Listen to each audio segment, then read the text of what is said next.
Hey everyone, I hope you're all well. Well, it's day one post-op. So let's start with yesterday. Yesterday at 2 p.m., so a bit later than I thought it would be, I went down to theatre and had a lovely chat with the anaesthetist.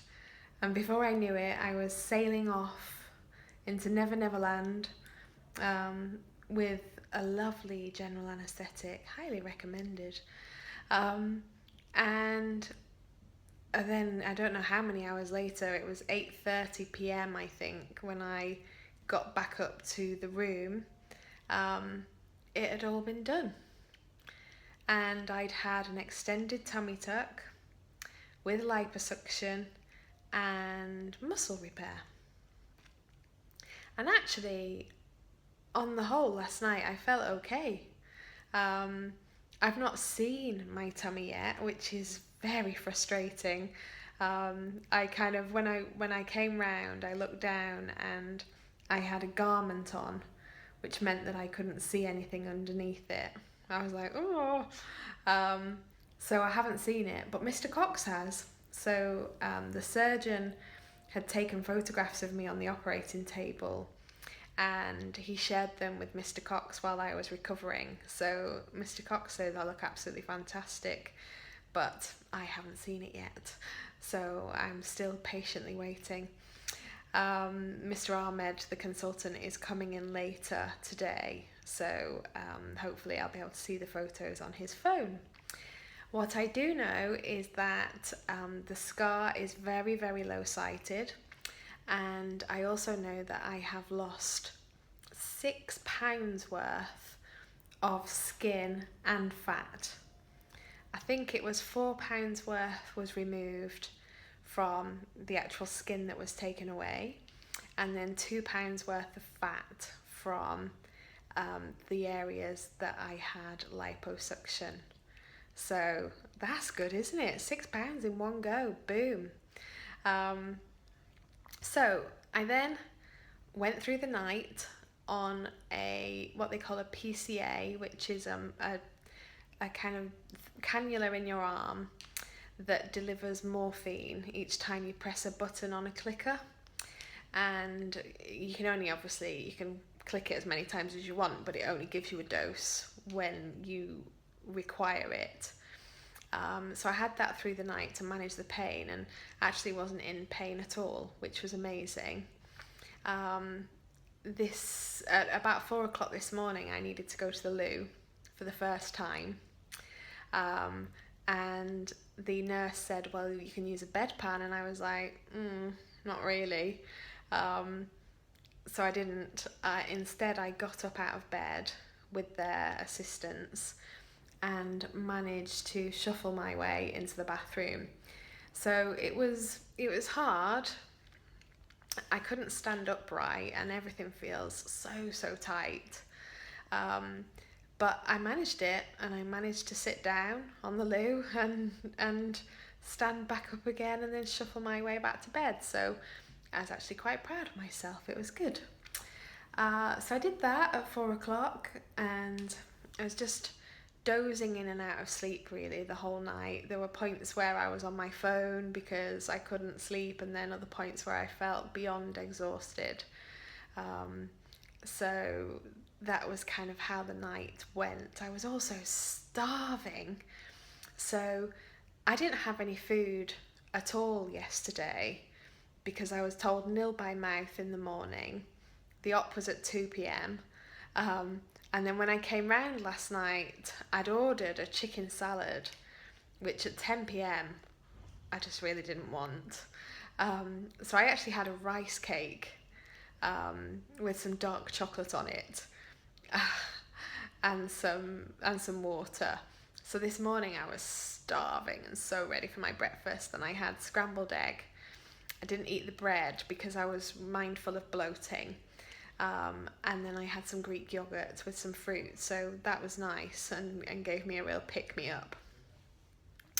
The morning went okay, so I got up again, went to the loo a few times, and that was all fine. And then the third time and then visitors came. So H and Ruth from the admin crew came, and we just had such a lovely morning chit chatting. And then Coach Marshy and Saskia, who I've met through Instagram, live in Cambridge, and they came. And I kind of sat there with all four of them surrounding me, and in that moment thought, do you know what? I have met all of these people through the page, and how amazing is it that they've come to see me and given up hours of their time and brought lovely cards with lovely words, and it just meant everything. It was so lovely, and I've got such great relationships with these people who I would never have met had I not gone on this journey. So that was great. I had a superfood salad for lunch and a jelly. I really, really fancied jelly, so I had that. And then I had a bit of a moment. So I'm not actually in pain from the tummy. I can feel it. I can feel where the liposuction's happened, and that's really starting to bruise now. I'm black and blue. But when I'm standing up, I am getting the most horrific pain in my leg, my right leg, and my right leg goes red hot, and I can feel this popping sensation happening. And the nurse rang the consultant who's operating today, and he said, because I went for the lazy W scar and it's so low sighted, they've nicked a nerve, so it might take a few weeks to repair. And I'll have to kind of live with this pain, which only happens when I stand in a certain position. But oh my God, it made me cry. It was so horrendous.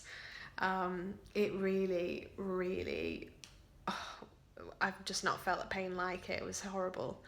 And it went sort of as soon as it came, but in that moment, I was in a bit of a mess. So that was that. I've been out of bed since, and as you can see now, I've had a wash, I've got my nightie on, out of the hospital gown, and I'm sitting in a chair, so it's been fine since, so fingers crossed it doesn't keep coming back. We'll see. I have had medication. I'm a bit high. I'm off the morphine now. I'm on different, just normal tablets, and good old paracetamol. So that seems to be working, and I'm tired now, so I think after I've filmed this I'm going to go to sleep, and then Martin and the children will be coming in later. I've been fitted with a new garment, which is incredibly tight. Oh my days, I've got to wear it for weeks, but I'm just confident that underneath everything is flat.